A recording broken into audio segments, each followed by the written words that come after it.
Well, welcome into the Barky McLovin football channel, where we talk all things MFL, so rare, and football-related content. And if you're new around here, make sure you hit that like button and comment any feedback or tips that you have, because we are going to need it this season as we survive Iron in MFL, and this is episode 1, a season preview. If you're new to MFL or wondering what it is, let me know in the comments below. Happy to help you out. Or reach out on Discord, Barky McLovin on Discord. And there's a referral link in the description which will help you get started into your first club. You'll get a little bit of a bonus of a player as well as we will. And it's a great way of supporting and getting started on your MFL journey.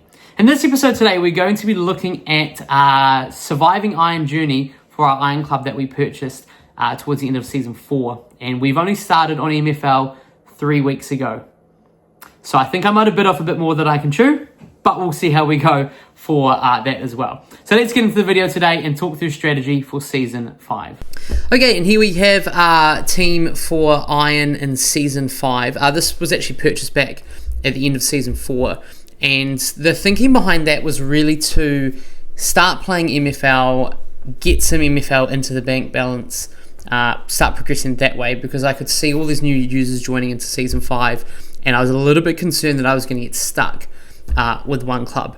So I decided to buy this and head into just Iron, and quickly obviously that progressed. We're currently sitting on 3 clubs. We've got our Iron, the Ice, which is also one I purchased mid-season to play, and then Road to Glory for Barky Boys. But this episode's all about surviving Iron, and what I've gone and done with the squad is tried as best as possible to not have all of my revenue gone. The idea was obviously buying this at the end of the season once rewards had been decided. I think they had a 7th place finish, and that was some pretty good MFL. If we look at the table for MFL right now, for an Iron team last season in 7th, that was about 12,000 MFL. So it allowed us to do a lot with what we were thinking about for this season. So here's the squad that we've got assembled so far, and if we just filter by agent over there, and just look at some of them in particular. We've got this guy here, Sam Butcher, is owned by Barky McLovin. We've got Di Martino, also owned by Barky McLovin, and Paul Gibbs. Those are the only 3 players that I actually own, and the only reason for buying them, as you will see with this squad, is the amount of revenue share that we were going to have to give away to even stay competitive. So I've managed to, survive with only 60% of the base. The clauses aren't too ridiculous. They should be ones that we'll be able to meet pretty comfortably throughout the season. So 40% of Iron, even if we get relegated, although we are surviving, is still around about 4,000 MFL. So over 2 seasons, 16,000 MFL for that purchase to end up with maybe a Stone team, hopefully surviving, but maybe a Stone team I think is still a good fallback. And so what we've gone and done is we've made a couple of purchases, and big shout outs to Jimbo and Calva, who have provided our 2 superstars. We've got this guy here, which is Benedicto Sepulveda, and his progression isn't amazing, but if we looked at his player page from last season, he was somebody I really scouted on Calva's list and said, can we get him in? And you'll see, in the Cups last season, 12 goals over the League and Cups in 21 appearances and 6 assists. So, I was thinking, okay, this could be somebody that we have, and I'm pretty sure this team was also in Iron as well. So that's kind of the main 2 that we've got. We've got a strong striker, strong winger, and then basically it was trying to fill out everybody else. Besides this guy here, who I kind of took a bit of a punt on, being 18, maybe with some progression, everyone else is sort of sitting around that 4% revenue mark. Maybe overpaid on a couple of lower ones here, but I think overall we're looking pretty good. If you look at the attributes as well, there's not a lot of gaps that I can see across the board. You may be looking at that a little bit different to me, but it seems to be like we've got a good spread about what we're going to do. And so basically the plan is we're going to play a 4-3-3 defend for 95% of the season. And the reason for that is I played half a season of Season 4 and got some great success. So that's the plan we're going to be doing. We've got Silvera up top. That's in our strongest team. Romo and Hahn. So a really good front line. This is the little bit of the worry, and so I'm still scouting for maybe another centre mid just to replace Schultz here. When I was doing the positions, I was obviously too much looking at centre mid. We do have another backup here in De La Rosa, and so that could probably be sort of our starting ones.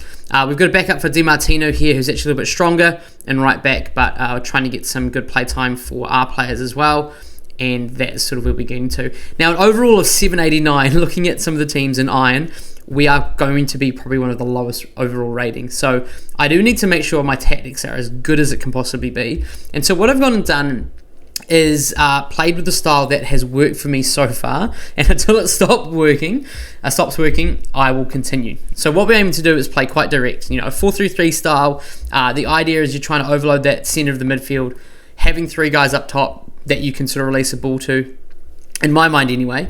The attacking width, I'm not trying to move too much, but we may want to go a little bit wider or narrow, depends what we see sort of in-game engine, but direct is the one I definitely want to go for. We don't really have a preference because we've got both strong wingers. This take less long shot seems to be one that at the moment the community is talking about being a lot better. If you're putting on balanced or take more, it seems to be that players are getting a little bit too far out from where they're shooting. And we've got both dribbling and crossing, at least for team instructions, on balanced. Out of possession, we want to be a little bit of a triggering a press, and the aim is to try and win the ball back and counter-attack quite quickly, playing that direct football, so that's what we're going to do. The more aggressive seems, at least from my early understanding of the engine, to just end up with red cards, and that's something that we just can't afford. And I haven't moved the out of position too much, but we may tweak that as we go throughout the season.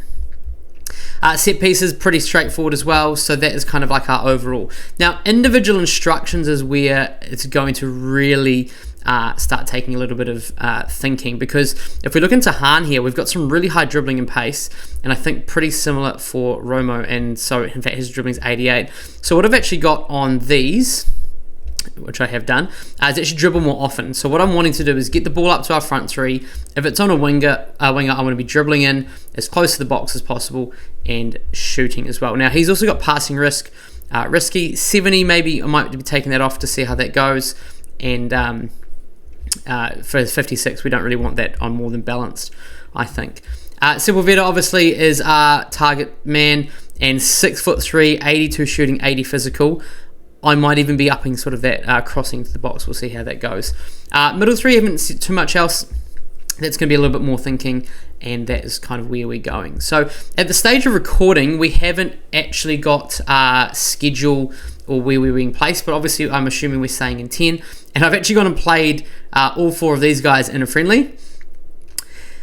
And yeah, it didn't go great. We got pumped in a few games. If I go to friendlies initiated, Salerno smashed us. We did manage to pull a draw against both, but we're conceding 4 or 5 goals in each game is not really what we're looking for, and this is these teams here. So I guess what I'm hoping is the teams that are coming up from Stone, maybe ones that have snuck it on playoffs, aren't the strongest Stone teams, and that way we've actually got some teams we can win against. And again, maybe we've got some teams dropping down from bronze because they were overpaid or someone's bought mid-season. So watch this space, but we'll see how we go for that as well.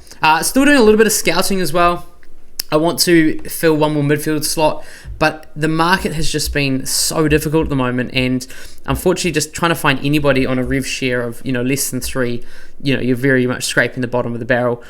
We've got one in for this guy here just to provide a bit more CDM cover, but we don't really need another CDM. It's looking at that centre mid. So if anyone's watching this before the season comes out and is started, and you have a centre mid that you would like to see in the squad to help us survive, let me know, please. It would be much appreciated, and that's the plan. So yeah, the plan is to try and stay up. If we do stay up, looking at those rewards, we're looking at around about 5,000 or 6,000 MFL, and then we can start building the team. Maybe that's sort of another uncommon with other rewards that we can then put into the team, maybe strengthen for the next season.